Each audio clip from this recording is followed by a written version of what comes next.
And before I'd be a slave, I'd be buried in my grave and go home to my Lord and be free. Destination Freedom.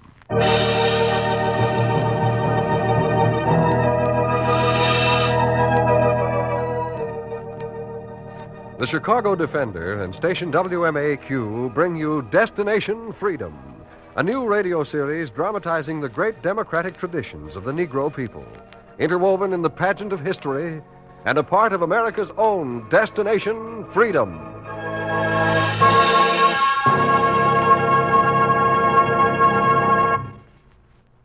Today, Destination Freedom tells the story of Dr. J. Ernest Wilkins, noted young mathematician, in a chapter entitled Boy with a Dream.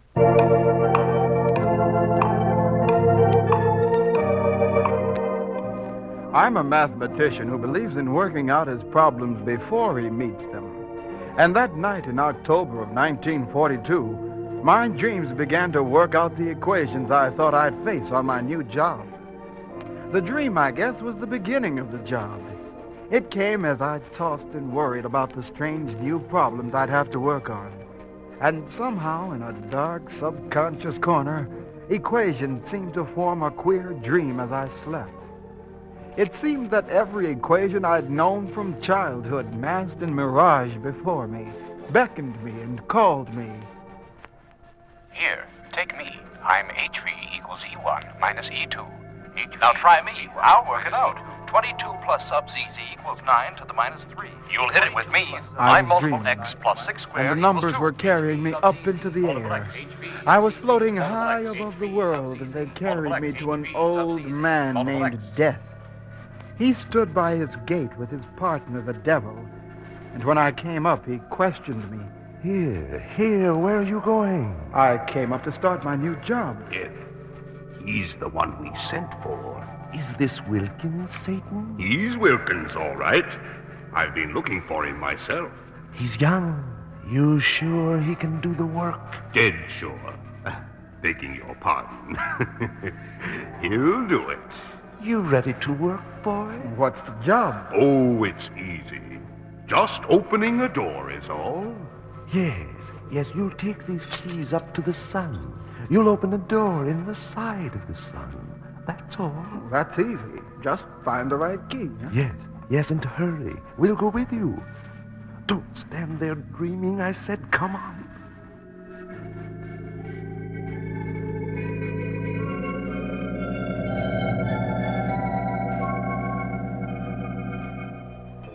I dreamed I rode up to where the sun shone bright and hot, but I went near it. It was covered with doors. I fumbled with the keys, trying one lock, then another. I heard Death grumble behind me. Will you hurry? Hurry, boy. You're holding us up. Can't you find the right key? I'm trying, sir. I'm trying my best. Here, I think this one fits. Here. I dreamed I found the key to the door in the sun. I started to open the door, but I saw myself looking down at a sea of people. They were people I knew, my neighbors, my classmates. Their faces were turned up to me. I could hear them calling. Wilkins, close that door or you'll kill us all! Close that door! Look at him! He's helping Death and the devil blow us up! Look at him! Come down, laddie! Killing is no job for a lad! Come down! Look out! He's opening it! Look out, everybody! Look out! Death is coming down! Look out! I turned to Death, and he said, Well, you found the key. What are you waiting for? Twist open that door. but you're leaning against it. You'll fall down. Of course I will. Open it, will you? They're waiting. Do as I say. Open it. I opened it. Then Death flung himself down at the people looking up at him.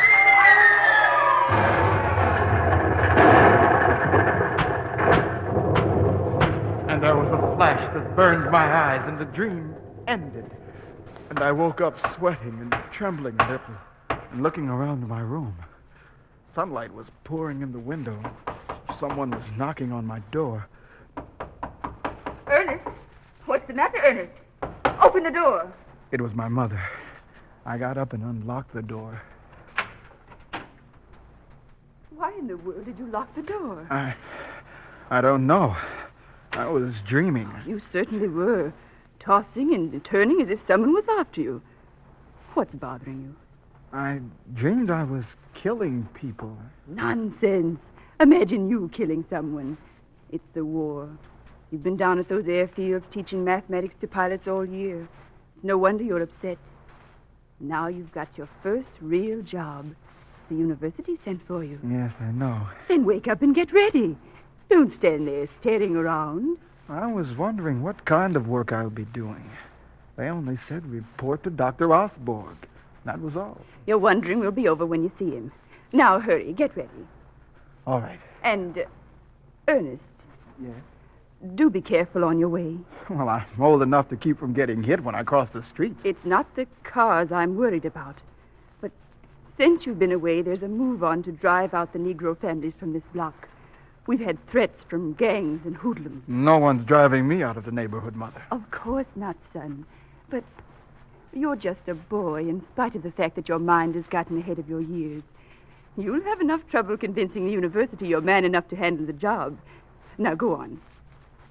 Ernest, what you staring at now? You still sleepy? Well, I was thinking of the work and my dream. I've got an idea. It'll be a long time before I'm sleepy again.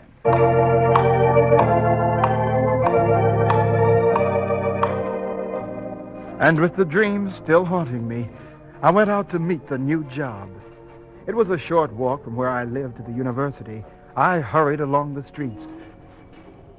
But there were men who hurried along after me. They came up to me angry, called out, Hey, you! Hold up there. Hey, where do you think you're going? "What do you want?"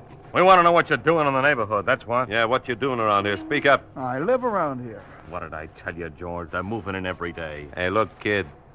You're living in the wrong neighborhood. "What's wrong about it?" It's restricted for white, Sonny. For white only. "Who says so?" Oh, a smart guy, George. A smart guy on top of it all. I got a good notion to knock his face off. Let him go. Just a kid. Don't look like he's over 18. Yeah? Well, he'll never live to be 19 if he don't keep away from here. Nah, let him go. Hey, look, Sonny. Tell your old man if he wants to stay healthy to move out of the neighborhood. We don't want to bomb his place. We ain't fighting the war to let colored folks spread all over town. "What do you think we're fighting for? To be pushed in the ghettos?" What did I tell you, George? A smart aleck. Let him have it. Okay, kid, you asked for it. Jiggers, let him go. A cop's coming.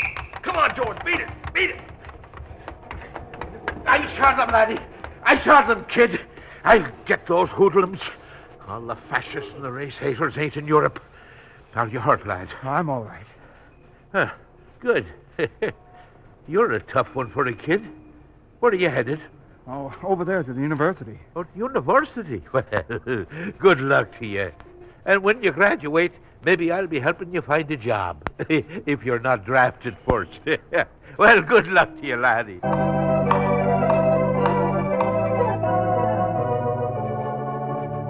I took his luck and went on my way to find the building I was looking for. I was walking into it when an armed guard stopped me. Say, lad, where the devil do you think you're going? "I'm looking for the metallurgy laboratory. Is it around here?" Sure, but you're in the wrong building, Sonny. This place is only for scientists. Government orders, you know. "Yes, I know, Now, but what you want is a high school building. That'll be right down the block away. But I have an appointment with Dr. Osborg, the director of the laboratory here." Appointment? Yeah, let me see. Well, you're not listed on my sheet.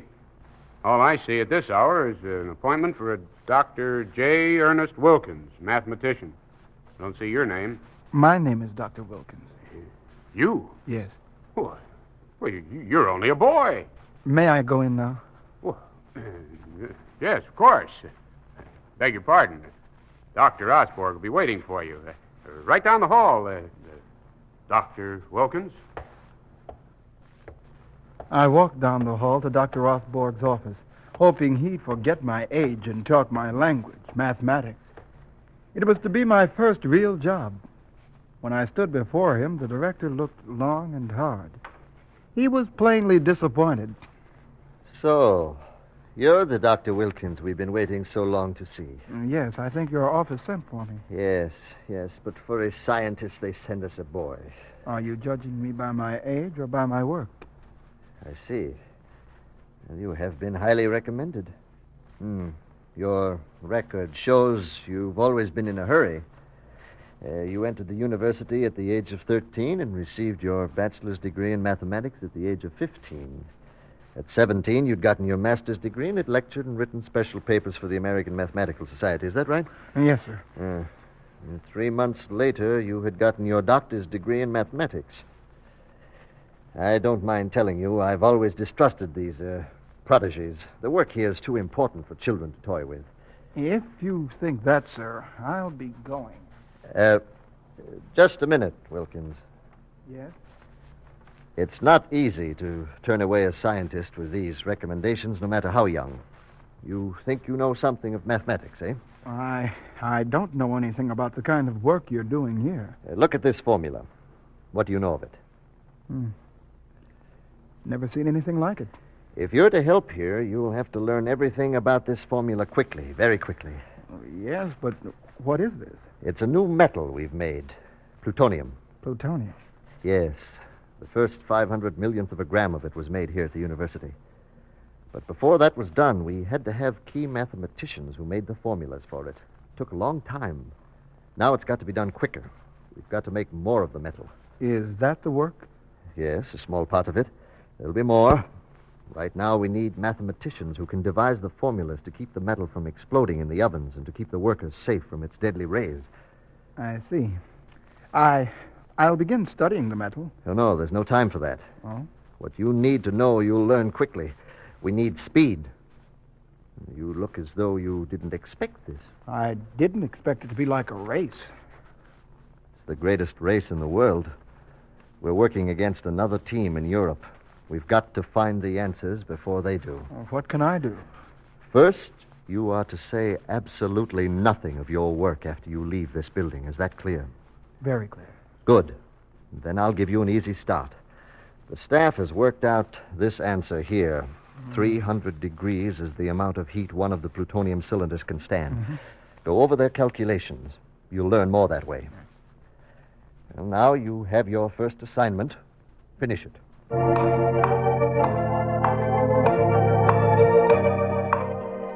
My first assignment took weeks and weeks of theorizing and finding formulas and checking and rechecking on the computing machines.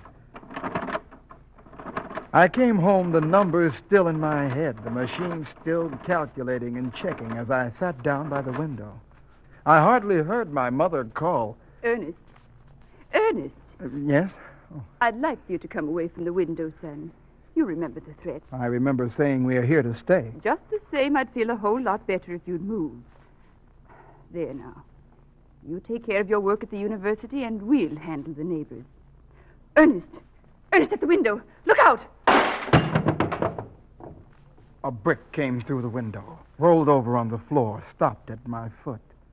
I picked it up, tore off the note on it. The note spoke as loud as if it had a voice. Get out of the neighborhood. The next thing we'll throw will be a bomb. Mother, I'm not going to work anymore and leave the house unguarded. You'll not stop your work. You work out your problems. Don't let anything sidetrack you. Not anything.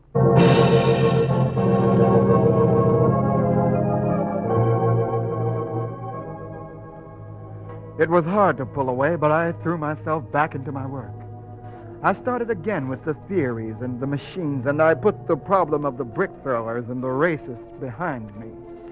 In front of me was the problem the director had given me. I found my answer. It was so different from the one he had named, I thought I was wrong. I checked and rechecked. Still, I got the same answer. If I were right, it meant that men in the laboratory were in danger. If I were wrong, I fearfully took my answer to Dr. Osborne. Well, Wilkins, you finished the problem? Yes, I've finished something. And what is the result? I think the answer to how much heat the plutonium cylinders will stand is 180 degrees, much lower than the 300 your staff suggested. Huh? Are you sure of that? Oh, I've done everything I know of to check it. Good heavens. The orders for the new experiments have gone in. If you're right, every man down there could be lost if the temperature goes that high. Wait. You may be right. I can't take chances. Hello. Osberg calling. Close down the plutonium piles right away. I'll be responsible for the delay. Yes, very well. Now, Wilkins, if you are right, you've done a remarkable job. Thank you, sir. And if you are wrong and have caused us to lose time... Well, I'll check it again, sir. Oh, no. The entire staff will check your figures this time. The checking of my figures went on the strange project for a week. The formulas were torn down and rebuilt, the theories revised. And for me, time stood still until the checking stopped. And the director came to me and said, "You were right, Wilkins, quite right. You've done a good job." He sent through the changes, and I took the day off, and he said he'd have something interesting for me on the next day.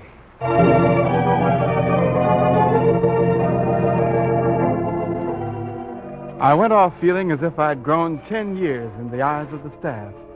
I didn't even mind the people who still spoke to me as though I were a boy. There was the policeman who walked home with me. Well, if it's just the little schoolboy.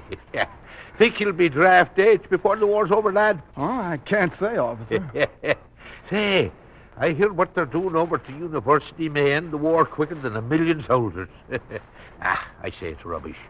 Leave it to the professors to try to find out an easy way. Say, what are you doing over there anyway, lad? I wish I could tell you, but I don't know. I don't know myself.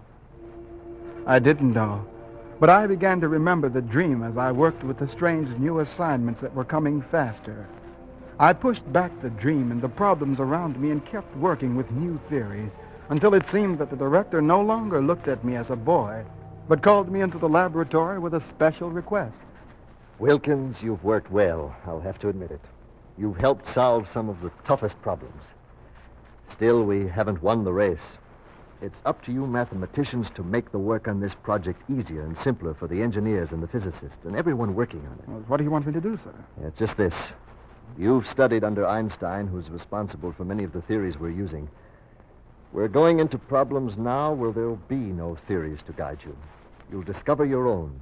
There'll be no one to help you. But we're giving you the most important problem we've had yet. I see. Now, here's the problem. Take it with you. Sleep on it. You can see it refers here to the release of energy at a specific moment. We'll need a simplified formula. It's a big job. Can you handle it? I'm not sure. If you can tell me more about it. You'll have to work in the dark like the other scientists here. Will you take it on? I'll do it. Good. And remember, son, other teams are racing against us. Someday you'll come to my laboratory and we'll talk more freely about what we're doing here. All I can say now is that you've got to hurry. Bring in your answer as soon as you have it. We're depending on you.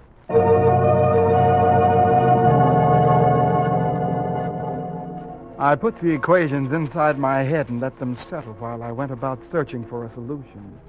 It baffled me like no other problem I'd faced in my life. Weeks went by and still I had no answer. I went about with my head in the clouds, hardly hearing the sounds around me, walking past the forbidden blocks, past the men in the gangs who yelled at me. Look at him, George. What did I tell you? Still in the neighborhood. Look at him. Hey, you. Come here. We want to talk to you. Hey, you. Look at him walking like he ain't even hearing. We're warning you. Get out of here. Next time it won't be a brick, but a bomb. You hear? Hey, you. I heard, but I didn't hear. I threw aside the problem of making my home secure in a hostile neighborhood. I went walking along, fighting to find the solution to the strange equation. And my boyhood love for the law of mathematics brought up numbers and formulas to speak in my mind. The multiple K is equal to eta times epsilon times P. No, that's not it. U sub SS plus U sub YY equals 0. No, U sub not SS. that. If the surface C is narrowed to P plus, Z minus the size equals K.5. No, If the surface C is narrowed to P none plus, of those Z minus the is size the equals answer. K.5. What does it mean? What is it? What is it? Hey! Hey, watch out, boy, watch out. Come out of the streets there now. Yes? What is it, officer? What is it? You're walking against the lights, that's what it is. What's gotten into you anyway? Oh, I didn't see the lights change. Well, you've been blind to lights since you started over to the university. Here, you'd better let me walk you home, lad. I've heard about the brick the hoodlums threw into your place. Has that upset you now? Yes, but I was thinking just then of my work. Well, I tell you, finish school and I'll see that you get a decent job. You're too young to go around like you've got the burden of the war on your shoulders. Get along with you now.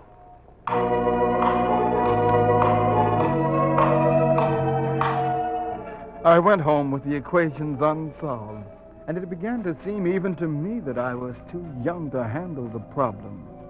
Every solution I tried was the wrong one.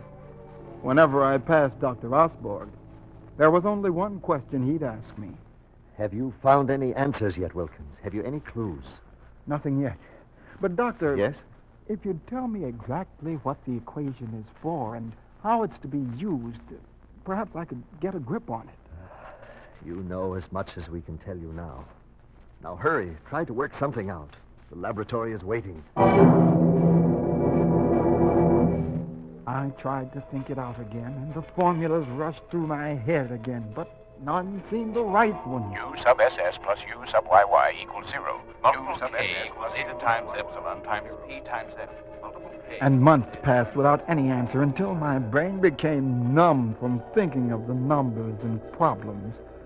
And I turned from the equations to the problems of the bigots who wanted to ban me from the neighborhood. And their voices were in my mind like another equation. Get out of the neighborhood, kid. Get out or you'll get a bomb in your They backyard. whirled around Get out or between you'll my get a equations, bomb in and your I backyard. solved neither.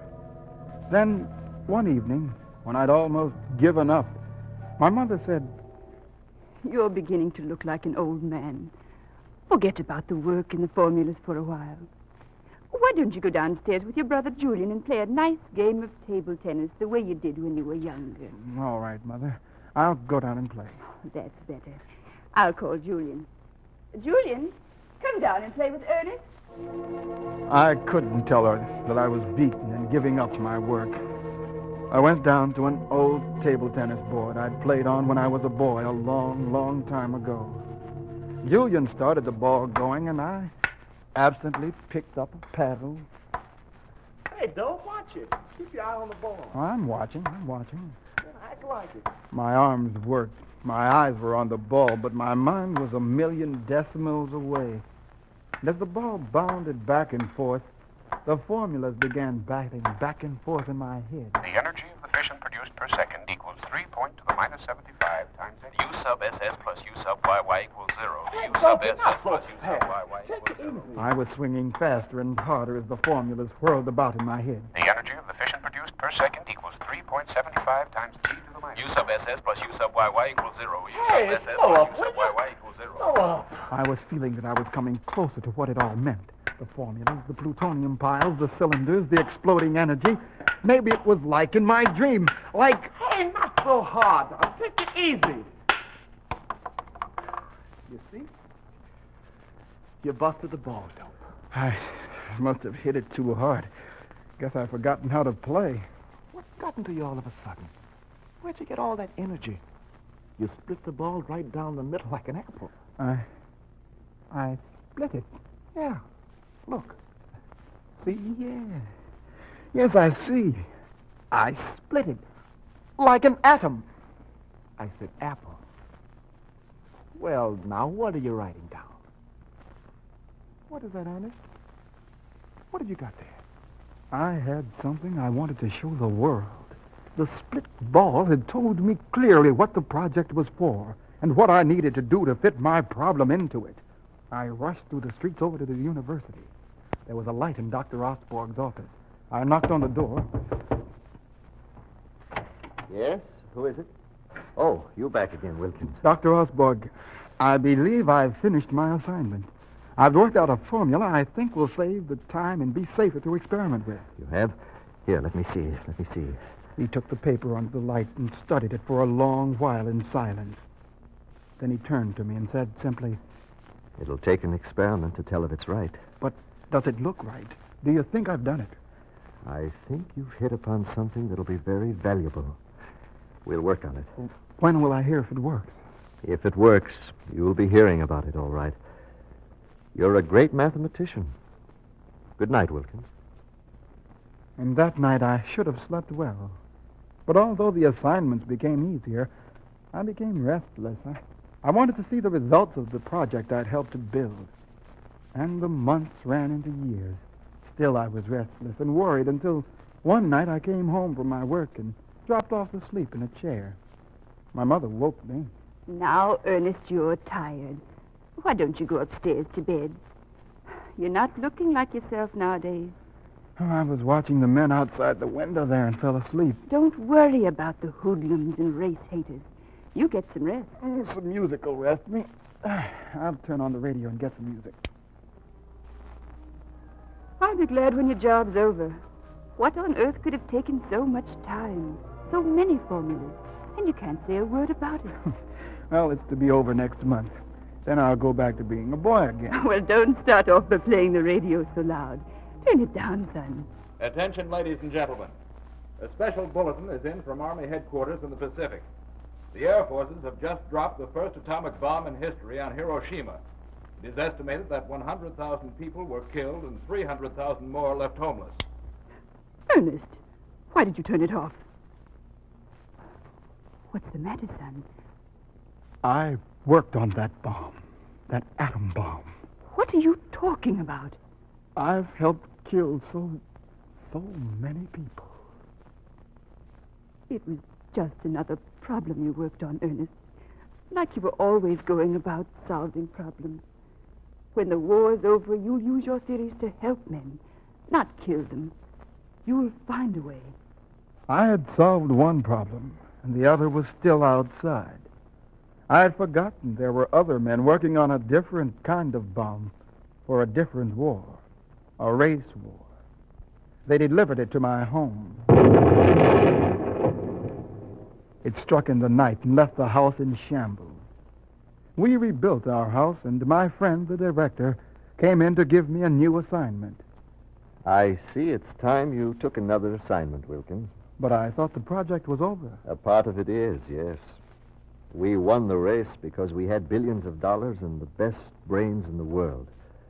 We had men of science the master race couldn't use because they were Jew or non-Aryan or non-Nazi. And we beat them, Wilkins, because we built a team no bigots could stop. Now, we men of science have a bigger assignment.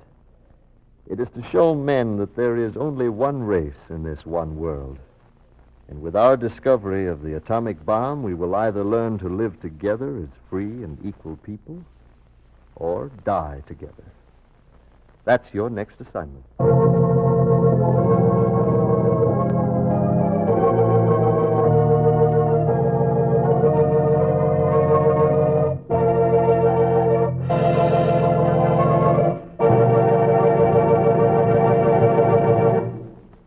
You have just heard Destination Freedom's dramatization of the story of Dr. J. Ernest Wilkins, famous mathematician. Destination Freedom is brought to you by the Chicago Defender newspaper and station WMAQ, and is written by Richard Durham and produced under the direction of Homer Heck.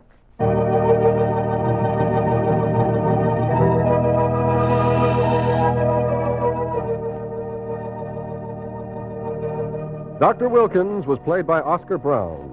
Others were Janice Kingslow, Boris Aplon, George Kluge, Charles Mountain, Cliff Norton, Tony Parrish, Fred Pinkard, Russ Reed, and Cliff Subir. Greg Pascal is the singer.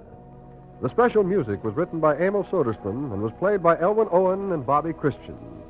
This is Hugh Downs inviting you to be with us again next week for another in our series on the Negro in Democracy, Destination Freedom.